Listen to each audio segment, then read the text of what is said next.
మంచి చెడు మానవత్వం అనే విలువలు లేని ఈ సమాజంలో ప్రాణానికి కూడా విలువ లేకుండా పోతుంది. సమాజంలో పెరుగుతున్న క్రూరత్వాన్ని తునిలో జరిగిన ఓ హత్య మరోసారి రుజువు చేస్తోంది. డబ్బు సెల్ ఫోన్ ఇవ్వడానికి నిరాకరించాడనే చిన్న కారణంతో ఆ ఇద్దరు వ్యక్తులు మృగాలుగా మారిపోయారు.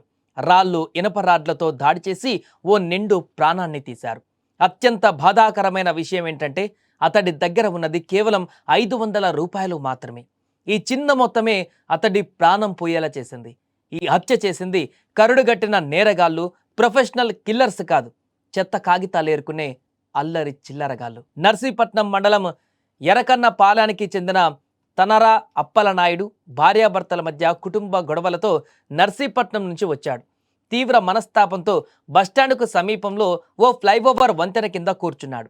అక్కడే గొల్లప్రోలు మండలం కొడవలికి చెందిన బొడ్డు సురేష్, పాయకరావుపేటకు చెందిన తర్రా ప్రసాద్ అనే ఇద్దరు వ్యక్తులు అప్పలనాయుడిని గమనించారు. అతని వద్ద సెల్ ఫోన్, జేబులో డబ్బులు ఉండడాన్ని చూసి వాటి కోసం గొడవ పడ్డారు. అప్పలనాయుడు ఎదురు తిరగడంతో సమీపంలో ఉన్న రాయి, ఇనప రాడ్డుతో నిందితులు కలిసి దాడి చేశారు. ఇష్టానుసారం కొట్టిన తర్వాత రాడ్డును తుప్పల్లోకి విసిరేసి సెల్ ఫోన్, నగదును తీసుకొని అక్కడి నుంచి వెళ్ళిపోయారు.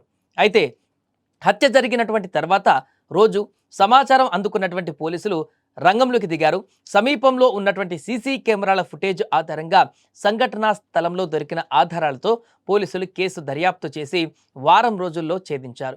మంగళవారం తుని పట్టణ శివారులో తచ్చాడుతున్నటువంటి నిందితులను అరెస్టు చేసినట్టుగా పెద్దాపురం డీఎస్పీ డి శ్రీహరిరాజు వెల్లడించారు. ఇక వేలు కాదు, లక్షలు కాదు, కేవలం 500 రూపాయలు ఓ వ్యక్తి ప్రాణం పోవడం నిజంగా దారుణం.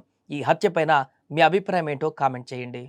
ఈ కేసులో ఇద్దరు వ్యక్తులను అరెస్ట్ చేయడం జరిగిందండి. బొడ్డి సురేష్, తర్రా ప్రసాద్ అని చెప్పేసి ఇద్దరు కూడా ఎక్కడైతే నేరస్థలం ఉందో ఆ నేరస్థలంలో ఈ చిత్తుగాజలు ఏరుకుని జీవిస్తున్నారండి.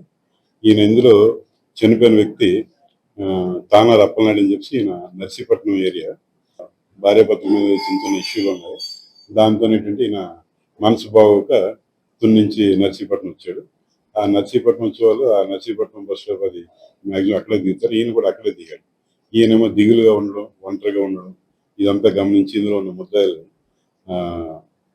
ఇందులో చనిపోయిన వ్యక్తులు కలిపి త్రాగడం అనేది జరిగింది. తర్వాత ఏంటంటే వీళ్ళకి ఒక దురుద్దేశం కలిగింది.